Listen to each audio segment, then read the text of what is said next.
नमस्कार दोस्तों, मैं अवधेश कुमार। आज फिर से हाजिर हूँ समांतर श्रेणी के नए सवाल लेकर। सवाल है हमारे, निम्नलिखित समांतर श्रेणियों में रिक्त खानों के पदों को ज्ञात कीजिए। यहाँ पर सवाल है पहला, दूसरा, तीसरा, चौथा और पांचवा। इनमें रिक्त स्थान है, इनको हमें भरना है। तो चलिए पहले समांतर श्रेणी की कुछ चीज़ें समझ लेते हैं। समांतर श्रेणी को AP बोलते हैं और AP में जैसे कोई संख्या है समांतर श्रेणी लिखी हुई है, जैसे 2, 4, 6, 8 ... यहाँ पर 100 लिखा हुआ है। ठीक है। अब ये जो पहला पद होता है इसे बोलते हैं A1, दूसरे पद को बोलते हैं A2, तीसरे पद को बोलते हैं A3, इसको बोलते हैं A4। ठीक है। अब हमें समांतर श्रेणी ज्ञात करने के लिए किस चीज़ की आवश्यकता पड़ती है? देखिए, इनका सूत्र होता है पहला पद का सूत्र होता है, पहला पद का सूत्र केवल A होता है।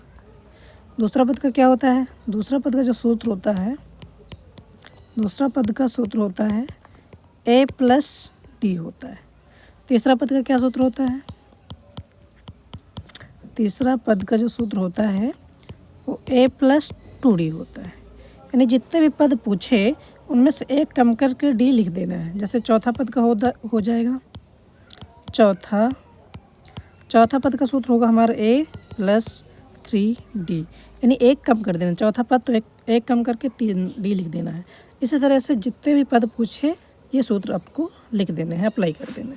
चलिए, अब जैसे हमें पहला पद, इनमें से पहला हमें ज्ञात करना है, इसके रिक्त स्थान में भरना है। तो देखिए यहाँ पर कौन कौन से पद दिया है। पहला पद दिया है जिसे हम लिखेंगे A, ये हमारा A है, A बराबर 2, यानी ये हमारा हो गया प्रथम पद।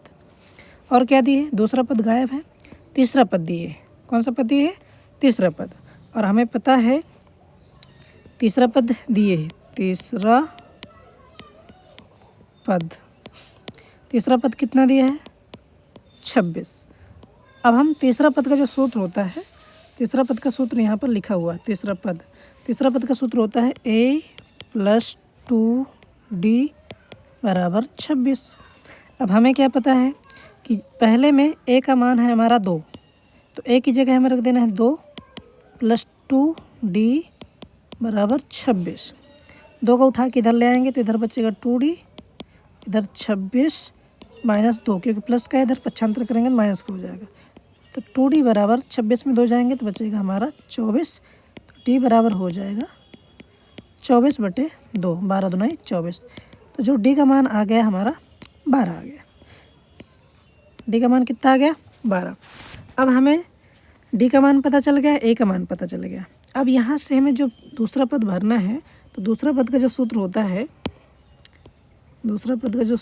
वो होता है A+D होता है। तो A की जगह A की वैल्यू, A हमारा 2 है और D हमारा आ गया 12, और 12 2 हो जाएगा हमारा 14। यहाँ पर जो दूसरा आएगा, यहाँ पर 14 आ जाएगा। इस तरह हमें दूसरा भी भरना है। चलो हम दूसरा भी करते हैं। तो हम दूसरा भी किए लेते हैं, थोड़ा सा मिटाना पड़ेगा। चलो अब हम दूसरा करते हैं। दूसरा में क्या करना है? हमें पहला पद नहीं दिए है, दूसरा दिए, तीसरा नहीं दिए, चौथा दिए। तो हमें जो दिए हैं उनको लिख लेना है। तो देखिए दूसरा दिए है इसमें, तो दूसरा पद का सूत्र होता है A+D बराबर लिखना है यहाँ पे 13। ये बन जाएगा समीकरण नंबर हमारा पहला। चौथा दिए है, चौथा का सूत्र होता है A+3D, इसका बराबर 3। ये समीकरण नंबर बन जाएगा 2। अब दोनों ही समीकरण बन गए। जैसे ही दोनों समीकरण हमारे बन गए, समीकरण हमारे क्या क्या है? एक है A+D बराबर 13, दूसरा है A+3D बराबर 3। दोनों समीकरणों में सेम संख्या है, सेम चिन्ह है, तो लिखेंगे घटाने पर। घटाने में संख्या घट जाती हैं, चिन्ह माइनस के बदल जाएंगे, A कैंसिल हो जाएगा, यहाँ प्लस माइनस घट जाएगा। तो 3D में 1D घटाएंगे तो बचेगा 2D, चिन्ह बड़ी संख्या का आ जाएगा माइनस का। यहाँ में 13 में 3 घटाएंगे तो बचेगा हमारा 10, चिन्ह आ जाएगा हमारी बड़ी संख्या प्लस का आ जाएगा। तो यहाँ पे D बराबर 10/- का 2 आ जाएगा, 2 पंचे 10। तो जो D की वैल्यू है वो हमारी आ जाएगी -5। यहाँ पर D की वैल्यू पता चल चुकी है। अब समीकरण किसी में भी हम रख के ए की वैल्यू पता कर सकते हैं। अब देखिए समीकरण 1 में a प्लस डी बराबर 13 है। अब इस समीकरण में हम डी का मान रखेंगे तो a प्लस डी की वैल्यू है -5 बराबर 13। यहाँ हो जाएगा a और प्लस माइनस हो जाएगा माइनस बराबर 13।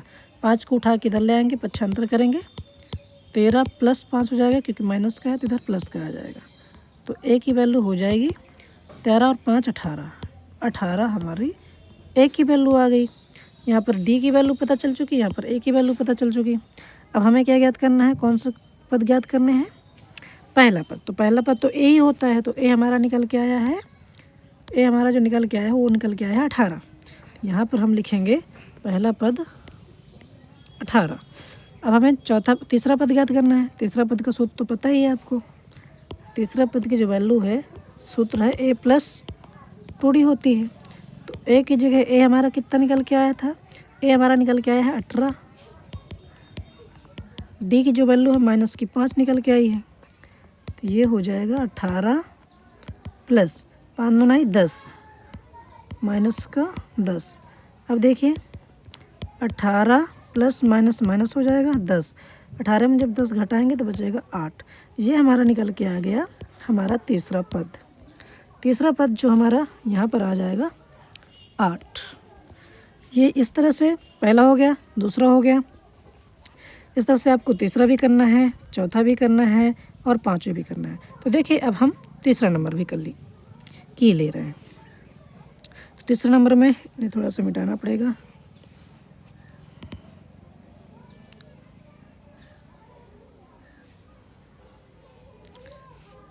एक को मिटाना पड़ेगा, सब मिटा देते हैं। चलो अब हम तीसरा पद ज्ञात करते हैं। तो तीसरा पद हमारा क्या है? तीसरा वाला तीसरा पद जब हम ज्ञात करेंगे, देखिए इसमें पहला पद दिए है, पहले पद को a बोलते हैं, a बराबर 5। a हमें पता चल चुका है। इसके बाद दूसरा पद भी खाली है, तीसरा पद भी खाली है, चौथा पद दिए हुए है। चौथा पद का जो सूत्र होता है हम जानते हैं कि a प्लस 3d होता है। सॉरी, यहाँ पर चौथा पद का जो सूत्र होता है a प्लस 3d होता है और वो इतना है 9 सही 1/2। तो a प्लस 3d, इसका हटाएंगे 9 दूनी 18, 18 1 19/2 आ जाएगा। अब 19/2 आ गया।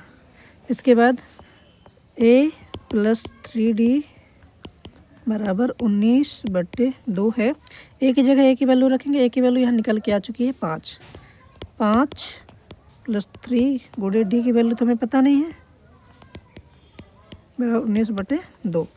देखिए 5 उठा के इधर ले आएंगे, 5 प्लस का इधर आ जाएगा माइनस का, 19/2 माइनस का 5। अब इसको करेंगे, ये भिन्न के रूप में है तो सबसे पहले से करेंगे, लासा लेंगे, 2 1 का लासा 2, 2 1 कम 2, 19 1 कम 19, 1 दूनी 2, 2 पंचे 10। 3d बराबर आ जाएगा, 19 में 10 घटाएंगे तो बचेगा 9, 9/2। अब देखिए d बराबर हमारा निकल के आएगा 9/2, गुणे में है तो इधर आ जाएगा बटे में। इसे काटेंगे, 3 1 कम 3, 3 3 9। तो जो d बराबर निकल के आया वो 3/2 हमारा निकल के आया है। d की वैल्यू 3/2। a की वैल्यू हमें वैसे ही पता है 5 है। अब हम दूसरा और तीसरा पद ज्ञात करना है। दूसरा पद का सूत्र होता है a प्लस डी। दूसरा पद है, यानी कि दूसरा पद। तो a की वैल्यू हमें पता है कि a की वैल्यू हमारी कितनी है? a की वैल्यू 5। d की जो वैल्यू आई है वो कितनी आई है? 3/2। तो यहाँ लिखना है 3/2। इसके नीचे 1 लेंगे, 2 1 क्लास 2, 1 दूनी 2, 2 पंचे 10, 2 1 कम 2, 3 1 कम 3, 10 3 13, 13 10 3 13/2। यहाँ पर जो आएगा हमारा 13/2 आएगा। इस तरह हमें ज्ञात करना है तीसरा पद का सूत्र लगाएंगे। तो यहाँ पर थोड़ा सा मिटा देंगे। तीसरा पद का सूत्र होता है, तीसरा पद इसका सूत्र होता है a+2d। तो a की जगह a की वैल्यू है 5 प्लस 2 गुणे d की वैल्यू है 3/2। 2 से 2 कैंसिल कर देंगे, यहाँ बचेगा 5 प्लस 3, तो 5 3 8। ये हमारा आ जाएगा तीसरा पद। तो यहाँ पर आ जाएगा हमारा 8। इसी तरह आपको चौथा करना है, इस तरह आपको पांचवा करना है। वीडियो अगर पसंद आए तो लाइक करो, कमेंट करो, साथ ही साथ सब्सक्राइब करो। Thank you.